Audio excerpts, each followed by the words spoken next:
Hello friends, welcome to GK study. वैसे इस topic पर जो है वो ऑलरेडी बहुत सारी वीडियोस आ चुकी है और मैं थोड़ा लेट हो गया था किसी कारणवश। और मैंने ये सोचा था कि इस टॉपिक पे जो है वो मैं वीडियो नहीं बनाऊंगा क्योंकि बहुत सारी ऑलरेडी वीडियोस यूट्यूब पे अपलोड हो चुकी है। बट फिर भी कुछ कैंडिडेट का जो है वो मेरे पास मेल्स वगैरह आए हैं कि हमें अभी कुछ जो है वो ढंग से समझ नहीं आया है। तो एक बार आप जो है वो हाई कोर्ट की जो भी पोस्टर निकली है क्लर्क की, उनके बारे में डिटेल में समझा दीजिए। और उसके बाद जो भी उसका सिलेबस है, एग्जाम पैटर्न है, किस तरीके का है, क्या क्या उसमें होने वाला है, उसको एक बार क्लियर कर दीजिए। तो जिन्होंने वीडियो नहीं देखी है या फिर देखी भी है और दोबारा से देखना चाहते हैं तो वीडियो को कंटिन्यू कीजिएगा, नहीं तो आप वीडियो को यहाँ पर डिसकंटिन्यू कर सकते हैं क्योंकि ऑलरेडी इसको बहुत टाइम हो चुका है नोटिफिकेशन को आए हुए और अब तक आपको जो है ये पता लग गई होगी। बट फिर भी अगर आपको सिलेबस नहीं पता है तो आप इस वीडियो को जो है वो पूरा देख सकते हैं। ठीक है, तो वैकेंसीज जो है वो आपकी हाई कोर्ट में निकली है, इसके बारे में आपको पता होगा। जल्दी से मैं एक बार बात कर लेता हूँ कितनी कितनी पोस्ट है। सबसे इंपॉर्टेंट बात क्या है, देखिए क्लास 3 की पोस्ट है जो कि आपको रेगुलर बेसिस पर मिल रही है।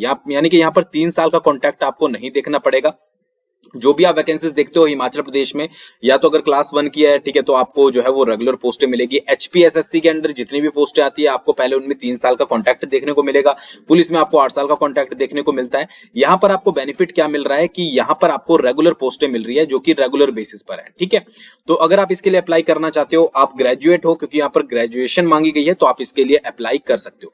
तो किस चीज की पोस्ट है, क्लर्क की है और प्रूफ रीडर की है। ठीक है, क्लास 3 की पोस्ट है। 17 पोस्टें जो है वो आपकी क्लियर कट दी गई है। 11 इसमें जनरल की है, 2 एससी की है, 1 एसटी की है, 2 ईडब्ल्यूएस की है और 1 फिजिकल हैंडीकैप की है। तो यहाँ पर ओबीसी वालों को थोड़ा ये देखना पड़ेगा कि ओबीसी वालों के लिए यहाँ पर कोई भी पोस्ट नहीं दी गई है। ठीक है, 2 इसमें एंटीसिपेटेड है, 1 जनरल की और 1 एससी की, यानी कि टोटल अगर मानी जाए घुमा फिरा के पोस्टें तो 17, 18, 19 पोस्टें जो है वो आपकी दी गई है। सबसे बड़ा फायदा कि रेगुलर बेसिस पर आपकी पोस्टें हैं। बट इसको फायदा एक तरह से ये देखिएगा कि इसका अगर आपको रेगुलर बेसिस पर दे रही है गवर्नमेंट, ठीक है, तो आपको कुछ ना कुछ जो है वो रिटर्न में आपको ज्यादा कुछ दिया जाएगा। ठीक है, क्लर्क का एग्जाम एचपीएसएससी में जैसा होता है उससे कहीं गुना ज्यादा जो है वो यहाँ पर आपका एग्जाम होने वाला है। जब मैं आपको सिलेबस बताऊंगा उसके बाद जो है वो आपको अच्छे से समझ आ जाएगा। ठीक है, आप खुद ही कंपेयर कर सकते हो। आपने एचपीएसएससी का क्लर्क का दिया गया है, ठीक है, जो आपने देना है या फिर आपने कभी दिया होगा, और हाई कोर्ट का क्लर्क का एग्जाम किस तरह से तरीके से अलग है वो आपको यहाँ पर देखने को मिलेगा। पे बैंड क्या है, सैलरी आपकी 5,910 से 20,200 प्लस 1900 ग्रेड पे, उसके बाद 400 रुपए कुछ यहाँ पर जो है वो आपको एनुअल अलाउंस वगैरह मिलता है। ठीक है, तो ये चीज जो है वो आप देख सकते हैं। ग्रेजुएशन इसके लिए जो है वो मोस्ट इंपॉर्टेंट है। ठीक है, कि अगर आपने ग्रेजुएशन की है, आपके पास डिग्री है, ठीक है, तो आप जो है वो इसके लिए अप्लाई कर सकते हो। ऑनलाइन आपको जो है वो फॉर्म भरना है। लास्ट डेट जो है वो 12/11/2021 है, यानी कि बहुत आपके पास अभी टाइम है। अगर आपने अभी तक नहीं भरा है तो आप इसको फिलअप कर सकते हो। फिर भी अगर आप सोचना चाहते हो कि मैं भरूं कि ना भरूं, तो दोबारा से आप सोच विचार कर इस फॉर्म को भर सकते हो। ऑफिशियल वेबसाइट दी गई है hphighcourt.nic.in पर जाकर जो है वो आपको जो है अप्लाई कर देना है। ठीक है, सिलेबस, फीस वगैरह मैंने आपको सब कुछ इस वीडियो में ही बताऊंगा। तो एग्जामिनेशन शेड्यूल वगैरह सब कुछ जो है वो आपको बाद में पता लग जाएगा, जो भी शेड्यूल होगा। बट जो आपका सिलेबस, एग्जाम पैटर्न है, फीस है, वो सब कुछ आपको यहाँ पर पता लग जाएगी। देखिए 340 रुपए जो है वो जनरल सी फीस आपकी ली जाएगी जनरल कैटेगरी वालों से, और प्लस जीएसटी भी आपसे लिया जाएगा। उसके साथ साथ क्या है कि 190 रुपए फीस जो है वो जो भी आपकी अदर कैटेगरीज है उनसे लिया जाएगा। ठीक है, प्लस आपसे जीएसटी भी लिया जाएगा। ये जीएसटी वाला फंडा जो है वो यहाँ पर अप्लाई किया गया है। तो ऑनलाइन मोड जो है वो आपसे, जब आप फॉर्म ऑनलाइन भरोगे तो फीस भी आपसे जो है वो ऑनलाइन ली जाएगी और कोई भी फीस आपसे जो है वो रिफंड नहीं की जाएगी। एज की बात करें तो 18 से 45 साल के बीच में अगर आप हो तो इसके लिए अप्लाई कर सकते हो। ठीक है, बाकी कुछ ज्यादा जानकारी यहाँ पर दी नहीं गई है। जो भी एडमिट कार्ड आएंगे, आपने जो भी ईमेल आईडी दी गई होगी या फिर आपका मोबाइल नंबर, जब भी आप अप्लाई करोगे तो आपको उसके थ्रू जो है वो एडमिट कार्ड के बारे में बता दिया जाएगा। ठीक है, तो इतनी बड़ी बात नहीं है। ठीक है, बाकी यहाँ पर कुछ इंस्ट्रक्शन दी गई है जिनको आप पढ़ सकते हो। तो मोटी मोटी बात यह है कि भाई लास्ट डेट जो है वो 12/11/2021 है। फीस जनरल वालों की 340 है, बाकी की जो है वो 190 है, प्लस जीएसटी इंक्लूड किया गया है। 18 से 45 एज है। उसके बाद 17 वैकेंसीज जो है वो आपकी नॉर्मल है, जो क्लियर कट है, और 2 एंटीसिपेटेड है। ठीक है, आपकी रेगुलर बेसिस पर पोस्ट है और क्वालिफिकेशन जो है वो आपकी ग्रेजुएशन है। तो इतनी बात जो है वो नोटिफिकेशन के बारे में आपको समझ आ गई होगी। इससे अलावा नोटिफिकेशन में जो है वो कुछ नहीं दिया गया है। ग्रेजुएशन अगर आपने की है तो ही आप इसके लिए अप्लाई कर सकते हो। अब चलते हैं मेन चीज के ऊपर कि आपका जो एग्जाम होने वाला है वो किस तरीके से होगा, किस तरीके से जो है वो एचपीएसएससी से ये जो है वो आपका अलग है। ठीक है, वो एक बार देख लेते हैं। ये ज्यादा ही जूम हो गया कुछ। देखिए सबसे पहली बात करें तो आपका जो क्लर्क का या प्रूफ रीडर का एग्जाम है वो 2 पार्ट्स में यहाँ पर डिवाइड किया गया है। ठीक है, पार्ट ए और पार्ट बी। पार्ट ए जो आपका होगा वो होगा आपका स्क्रीनिंग टेस्ट। अब यहाँ पर सबसे बड़ी बात जो इन्होंने लिखी है, देखिए यहाँ पर जो लिखा गया है वही मैं आपको बता रहा हूं। जब आपका पार्ट 1 होगा screening test, it shall be in English language, जो आपका पूरा एग्जाम होगा वो इंग्लिश लैंग्वेज में होगा। तो अगर आप ये हो कि आप हिंदी में तैयारी कर रहे हो या फिर आपको इंग्लिश से थोड़ी प्रॉब्लम है, तो सोच विचार कर जो है वो इसको भरिएगा। मैंने आपको एडवांस में बता दिया है कि पेपर जो है वो आपका इंग्लिश में होगा। यहाँ पर लिखा गया है, आप पढ़ सकते हो, it shall be in English language consisting of MCQ type carrying 4 choices. ठीक है, पहला सबसे इंपॉर्टेंट पॉइंट कि एग्जाम जो होगा वो आपका इंग्लिश में होगा। तो भरने से पहले याद रखिएगा, ठीक है, कि आपको जो है वो, अगर आपको इंग्लिश नहीं आती है या फिर आपको प्रॉब्लम है या फिर आपने तैयारी इंग्लिश में नहीं की है, तो उस तरीके से आप जो है वो इस एग्जाम को भरिएगा। दूसरी बात इंपॉर्टेंट क्या है कि वही आपको 4 ऑप्शन मिलेंगे। यहाँ पर आपकी जो है वो नेगेटिव मार्किंग भी जो है वो रखी गई है। तो सेकंड है कि आपकी इस वाले क्लर्क एग्जाम में नेगेटिव मार्किंग भी होगी, जो कि होगी आपकी 1/3। ठीक है, दूसरी बात, आपको टाइमिंग जो है वो 2 घंटे की मिलेगी। 100 क्वेश्चन आएंगे, 100 मार्क्स के होंगे, ये नॉर्मल सी चीज है। ठीक है, एचपीएसएससी में आपके 170 क्वेश्चन पूछे जाते हैं, जहां पर एक क्वेश्चन जो है वो आधे नंबर का होता है। यहाँ पर आपको डायरेक्टली 100 क्वेश्चन जो है वो 100 नंबर के पूछे जाएंगे, बट यहाँ पर नेगेटिव मार्किंग भी है और ऊपर से जितने भी क्वेश्चन आपके होंगे वो सिर्फ इंग्लिश लैंग्वेज में होंगे। ठीक है, तो इतनी बात समझ आ गई, क्योंकि बहुत सारे लोग जो है वो यहाँ से स्किप करने वाले हैं अगर क्वेश्चन इंग्लिश में ही आएंगे। ठीक है, बाकी अगर आप तैयारी कर रहे हो या फिर भरना चाहते हो आप, तो आप भर सकते हो। ठीक है, उसके बाद बात करते हैं जनरल नॉलेज, किस तरीके का आपका एग्जाम पैटर्न जो है वो रहने वाला है। इंटरनेशनल क्वेश्चन आपके आएंगे 10 नंबर के, नेशनल के आएंगे आपके पास 20 मार्क्स के, और हिमाचल प्रदेश की आएगी आपके पास 30 मार्क्स की। ठीक है, उसके अलावा आपके पास जो है वो बेसिक कंप्यूटर नॉलेज आएगा 20 नंबर का, और रीजनिंग आएगी आपके पास 20 नंबर की, और सारे जो है वो आपके इंग्लिश में होंगे। ठीक है, उसके बाद क्या है, द क्वेश्चन में be relating to geography, culture, sports, general science, history, who is who, tourism, current affairs, computers, current affairs, Indian and HP judiciary. ठीक है, हिमाचल प्रदेश के कोर्ट से रिलेटेड। बाकी जो यहाँ पर इंटरनेशनल जीके दी गई है, इसमें ज्योग्राफी वगैरह जो भी आपका पूछा गया है, कल्चर, स्पोर्ट्स, नेशनल में भी आपका जितनी भी जीके आती है, आप ये अंदाजा यहाँ से नहीं लगा सकते, इन्होंने ये कहीं पर भी मेंशन नहीं किया है कि कौन से सेक्शन से पूछे जाएंगे। ठीक है, तो सेक्शन कोई भी हो सकता है, आपको तैयारी करनी है। एचपी में भी ऐसा ही है कि पूरी जुडिशरी एचपी की, उसके अलावा आपके मतलब कि जजों से रिलेटेड क्वेश्चन होते हैं, कोर्ट से रिलेटेड क्वेश्चन होते हैं, इंडियन पॉलिटी में जो आपसे कोर्ट से रिलेटेड क्वेश्चन है वो पूछे जा सकते हैं, टूरिज्म हो गया आपका, करंट इवेंट हो गया, जनरल साइंस होगी, सभी कुछ इसमें 100 क्वेश्चन में जो है वो इंक्लूड किया जाएगा।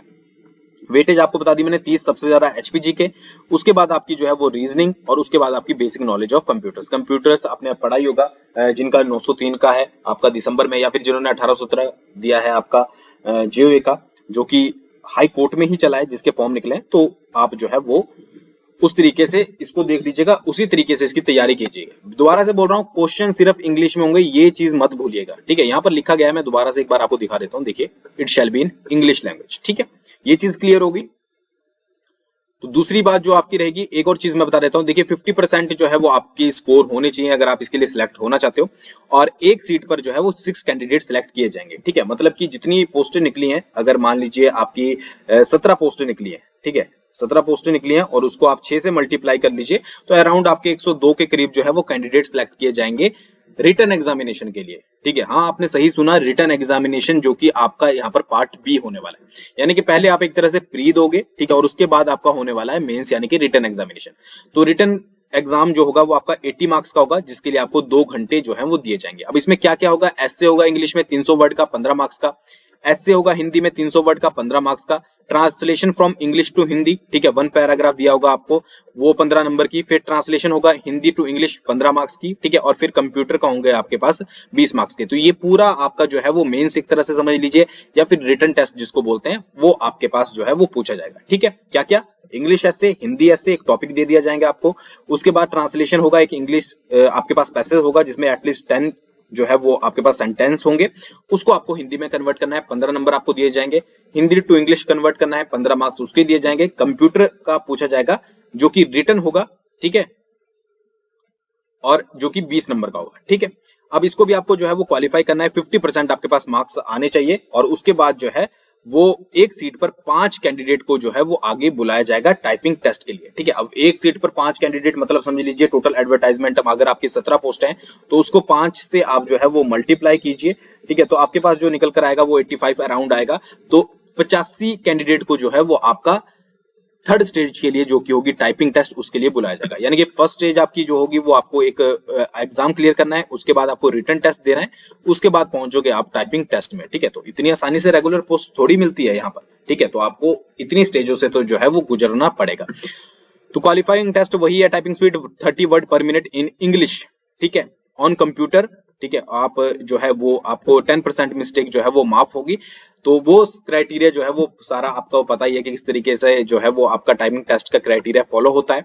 वो चीजें तो आपने अब तक जो है वो तैयारी कर ली होगी, ठीक है। टाइपिंग टेस्ट की तो जिनका 817 निकला है उन्होंने करी ही होगी। तो ये आपकी जो है वो थर्ड स्टेज होने वाली है, ठीक है।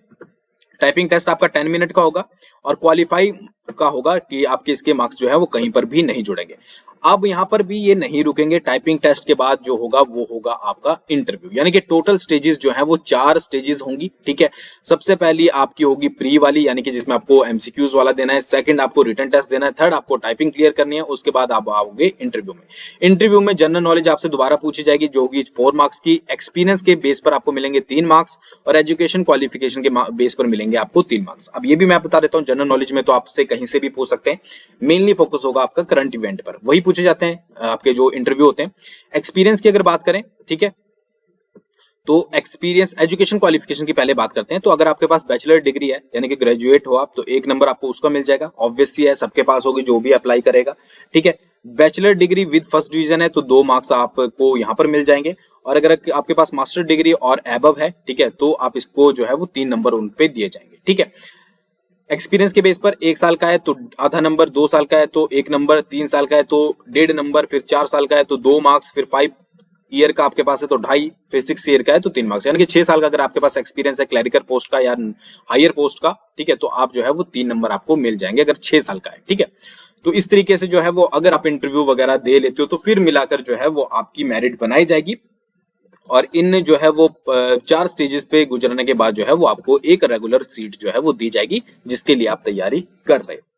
तो ये पूरा प्रोसेस है, ठीक है, जिसको अगर आपने तैयारी करनी है। और बहुत सारे कैंडिडेट अब ये पूछेंगे कि भाई ग्रेजुएशन के लिए अगर हम सेकंड ईयर में या थर्ड ईयर में या फोर्थ ईयर में, मतलब कि फोर्थ ईयर में, तो आप अप्लाई कर सकते हो कि नहीं कर सकते हो। तो यहाँ पर ऐसा कुछ मेंशन नहीं किया गया है, ठीक है, कि आप अप्लाई कर सकते हो कि नहीं कर सकते हो। यहाँ पर साफ बोला गया है कि अगर मतलब कि अगर आप अप्लाई कर सकते हो तो यहाँ पर लिखा होता कहीं ना कहीं पर कि अगर लास्ट ईयर में हो तो आप इसके लिए अप्लाई कर सकते हो, ठीक है, बट ऐसा कुछ लिखा नहीं गया है, ठीक है। तो अगर बाकी भी आपको और भी कुछ ज्यादा ही डिटेल में पूछना है, आपको विश्वास नहीं हो रहा है, तो आप ऑफिशियल वेबसाइट पर जाकर उनके नंबर पर जाकर जो है वो कांटेक्ट कर सकते हैं, ठीक है, ऐसी कोई प्रॉब्लम नहीं है। तो डिग्री होगी तो ही आप इसके लिए अप्लाई कर सकते हैं, पहली बात। दोबारा से मैं बोलूंगा, दूसरी बात कि अगर आपको इंग्लिश आती है, इंग्लिश में आप तैयारी कर रहे हो, ठीक है, वैसे आप कोई भी भर सकते हैं, मैं ये नहीं बोल रहा हूं कि आप भरो कि नहीं भरो, बट अगर आपको ये चीज नहीं पता है तो आप इसको अच्छे से दिमाग में बिठा लीजिएगा कि पेपर जो होगा वो आपका इंग्लिश लैंग्वेज में होगा, ठीक है। दूसरी चीज क्या है कि आपको 4 स्टेजेस से जाना पड़ेगा, तो उसके अकॉर्डिंग आपको तैयारी करनी पड़ेगी, ठीक है। तो ये पूरा आपका जो है वो डिटेल्ड एनालिसिस था इसका, आई होप आपको समझ आ गया होगा। बाकी वीडियो कैसी लगी जरूर कमेंट करके बताइएगा, कोई और डाउट रह गया हो तो आप कमेंट कर सकते हैं, मैं आपको आंसर दे दूंगा। थैंक्स फॉर वॉचिंग, बहुत जल्दी मिलेंगे नेक्स्ट वीडियो के साथ।